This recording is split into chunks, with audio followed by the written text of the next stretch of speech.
and welcome back to our Christmas countdown quilt-along. It's December the 8th and we're working on his epaulets.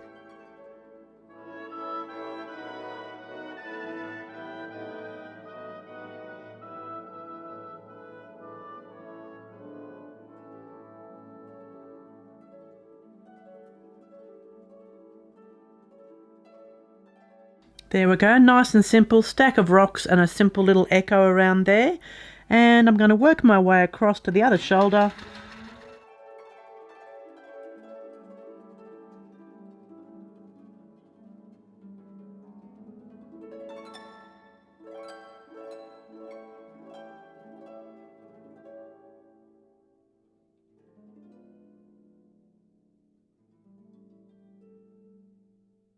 There we go, he's looking very royal indeed. He's got his crown and his little epaulets with that similar pattern being repeated. Looks really good.